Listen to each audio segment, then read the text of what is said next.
quem está gentilmente aqui conosco é o psiquiatra, Dr. Geraldo Ponsendoro. Geraldo, boa noite, obrigado pela gentileza. Prazer em vê-lo. Muito obrigado. Muito obrigado. Geraldo, procede essa informação dizendo que o número de pessoas que sofrem dessa doença chamada de depressão aumentou muito no nosso país? Muito provavelmente sim, né?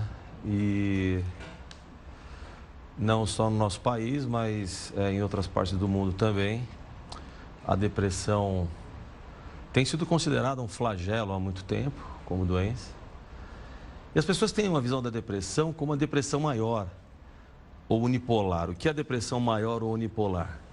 É aquela pessoa que tem alguns parentes de primeiro grau com depressão, 2, 3, 4 parentes, e que tem uma tendência genética a ter depressão. Não se trata de uma doença hereditária, é apenas uma tendência genética. Mas a depressão não é apenas isso. A pessoa pode ter sintomas depressivos, não exatamente esta depressão da qual eu falei, mas sintomas depressivos por muitas doenças. A mais citada é o hipotireoidismo, aquela pessoa que a glândula tireoide começa a produzir menos hormônio, e isso já pode dar sintomas depressivos. E muitas outras doenças. Eu já tive até, inclusive, a oportunidade de pegar pacientes no consultório que já tinham tomado vários tipos de antidepressivos de várias classes farmacológicas diferentes e que não melhoravam.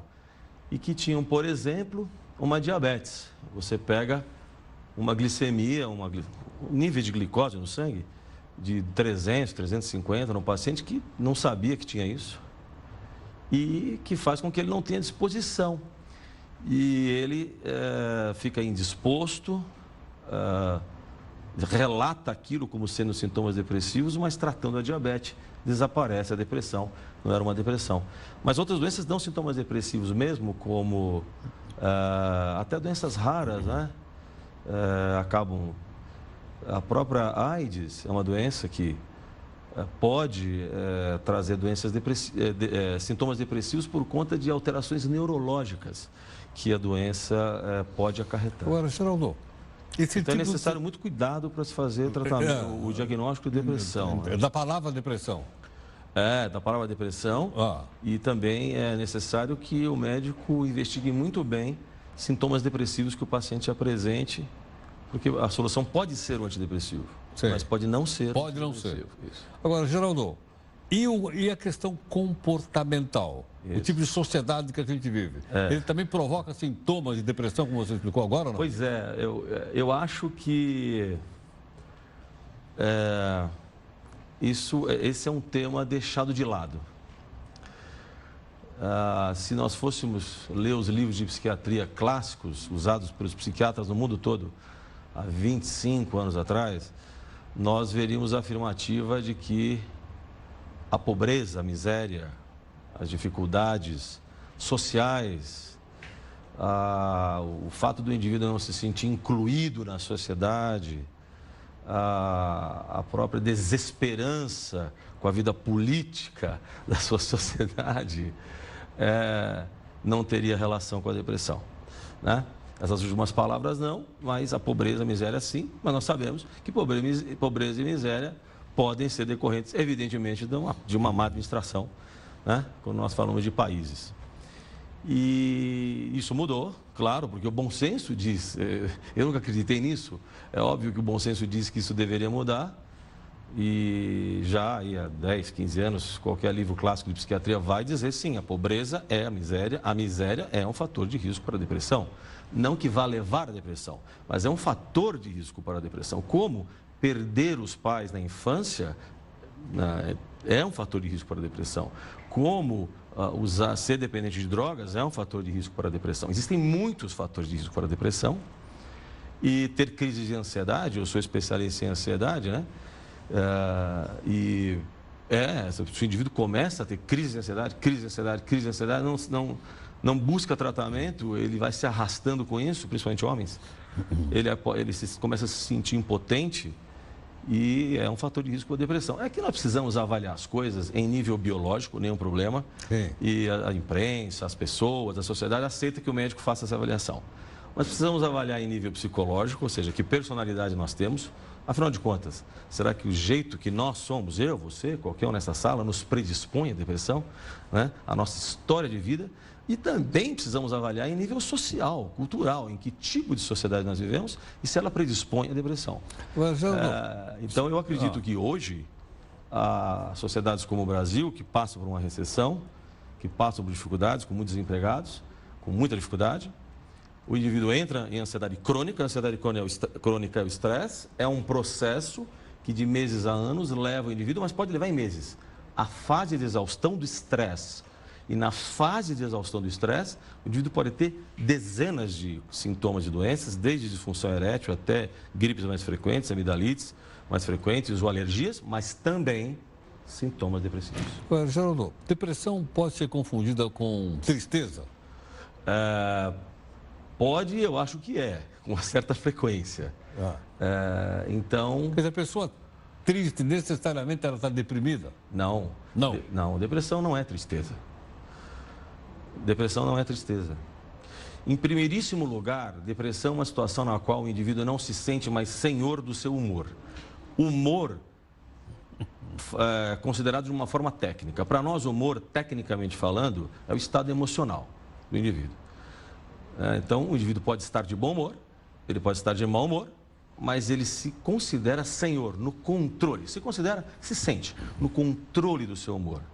Se o indivíduo perde o controle do seu humor, se ele começa a perceber que ele não está mais no controle do humor dele, do estado emocional, e se começam a ocorrer os dois pilares do diagnóstico de depressão, que são o humor depressivo, que não é tristeza. O humor depressivo é uma situação na qual o indivíduo vai, nas palavras dos pacientes, ele começa a ver um mundo cinza.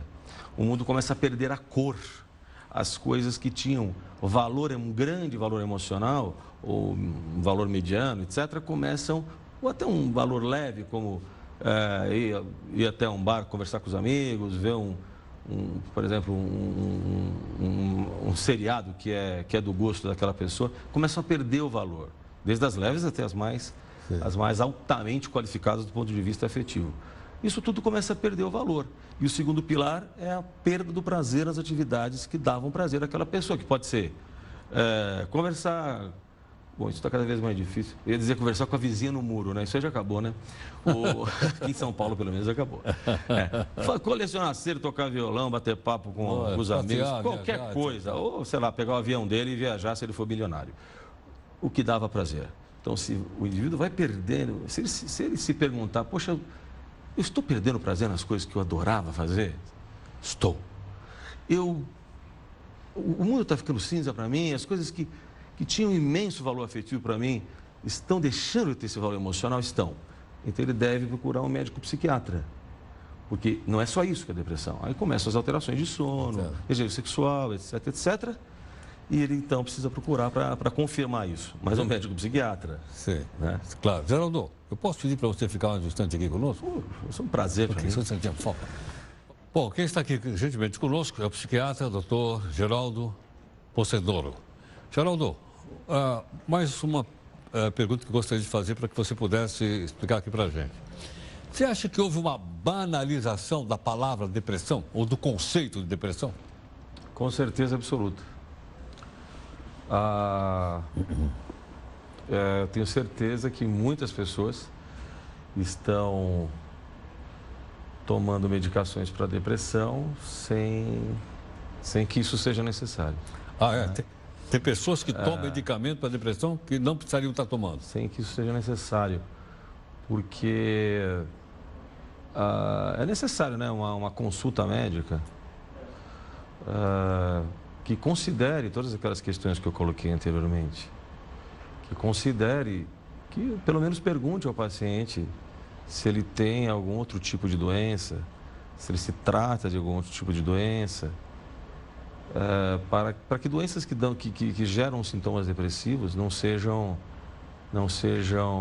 confundidas com a depressão. E você acabou de mostrar índices aí dificílimos da sociedade atual. Desemprego. Como eu acabei de dizer no bloco anterior, agora há alguns minutos. A ansiedade estresse e depressão não são entidades separadas. Existe um contínuo. O indivíduo pode começar tendo crise de ansiedade e aquelas pessoas que não encontram emprego há 2 anos, milhões de pessoas, evidentemente estão tendo crises de ansiedade. Geralmente se estranha, é estranho, as pessoas estranham quando um médico vem falar sobre isso, mas isso é necessário abordar a parte social.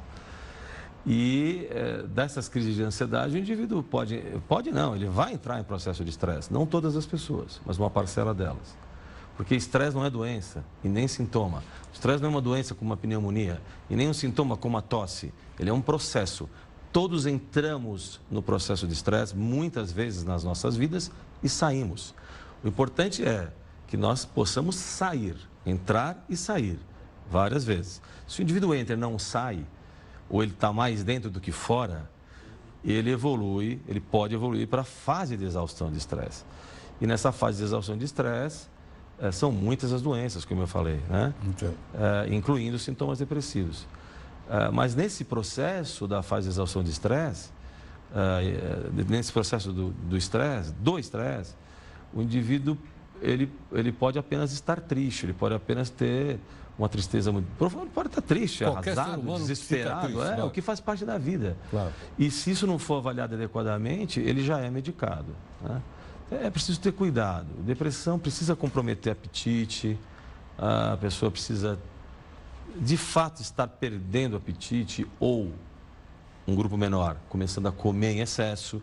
Na depressão, nós precisamos observar o sintoma da insônia inicial, que era a dificuldade de pegar no sono, ou da descontinuidade do sono, dorme e acorda, ou da insônia terminal, que, aliás, a insônia terminal é comum na depressão maior, aquela de tendência genética, enquanto as insônias inicial e descontinuidade, não necessariamente. A inicial ela pode ocorrer quando a pessoa tem sintomas depressivos decorrentes de várias doenças. Até doenças autoimunes, como a artrite reumatoide, por exemplo.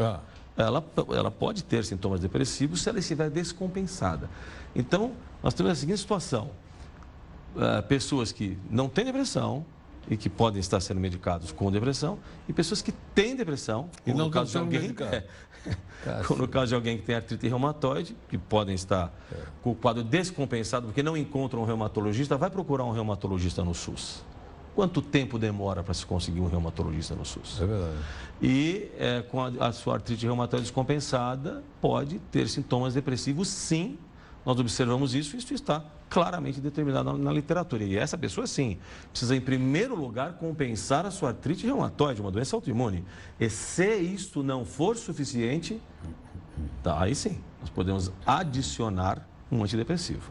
Então, a questão ela é delicada, ela é complexa, ela precisa ser abordada nos níveis, claro, biológico, físico, mas também psicológico, como eu disse, das nossas personalidades, das nossas inter-relações, e social, cultural, que esse nível, eu acho que é uma sujeira jogada para baixo do tapete, da qual ninguém quer falar, porque senão a gente vai ter que acabar falando que quando não se gerencia bem o país, evidentemente, vamos ter muito mais pessoas depressivas. Né? É isso. Geraldo, muito obrigado pela gentileza. O prazer é meu, um imenso prazer. Muito obrigado, muito grato pela explicação.